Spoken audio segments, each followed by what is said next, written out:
যতগুলো থানা লুট হয়েছিল থানার 1/3 অস্ত্র এখনো বাইরে জনগণের হাতে। 6 লাখের উপরে গোলাবারুদ বেহাত হয়েছিল, সেগুলো পুরোটাই বাইরে। এটা গেল একটা মানে হিসাবের জায়গা।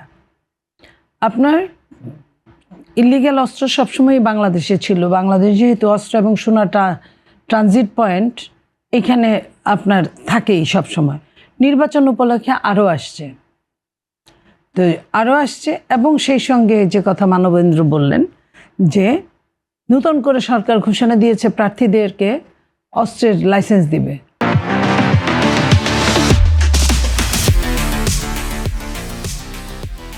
এই যে প্রার্থীদেরকে অস্ত্রের লাইসেন্স দেওয়া এবং তাদের বিনা শর্তে, কম শর্তেই তাদের লাইসেন্স পূরণ হয়ে তারা পেয়ে যাবে হাতে।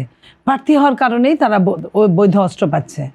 তারা অস্ত্র চালাতেও পারে না। অস্ত্র সঙ্গে থাকলে একটা শরীরটা গরম গরম লাগে, আমার যা ধারণা। ঢাকা বিশ্ববিদ্যালয় হয়েই তো আসছি, এক সময় দেখেছি এগুলো সামনে থেকে অনেককেই।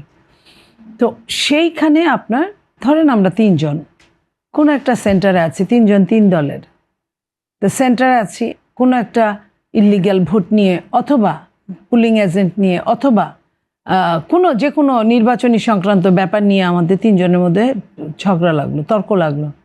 তর্কে যে কেউ যে একজন আরেকজনকে অস্ত্র প্রয়োগ করবে না, এটার গ্যারান্টি কে দিল? নাম্বার 1। নাম্বার 2, করুক বা না করুক, মনের অজান্তে কিন্তু একটা ভয় কাজ করবে প্রত্যেকটা। এই আপগ্রেড কিন্তু এটা আমরা যে 3 জন কোনো না কোনো দলের নেতা হিসেবেই কিন্তু আমরা গিয়েছি সেন্টার পরিদর্শনে বা সেন্টারের ভেতরে। তো সেইখানে আমরা একজন আরেকজনের বিশ্বাস করতে পারছি না, তাহলে জনগণ কিভাবে বিশ্বাস করে ভোট দিতে যাবে? ওইভাবে জনগণের ভীত থাকার কিন্তু যথেষ্ট কারণ আছে। এই যে মবক্রেসির কারণে এমনি হঠাৎ করেই একটা মানুষকে মেরে ফেলতেছে, গুলি করতেছে, তো কোথায়? মাথায় ঠেকিয়ে। যে গুলিগুলো এই কিছুদিন আগ পর্যন্ত হলো সবই কিন্তু প্রায় মাথায় ঠেকিয়ে গুলি, মেরে ফেলার উদ্দেশ্যে। তাহলে সেই দিন যে আপনার মাথায় ঠেকিয়ে গুলি করবে না সকালবেলা, কেউ ভোটার বাক্স ছিনতাই করার জন্য যে করবে না, এটা বলল কে?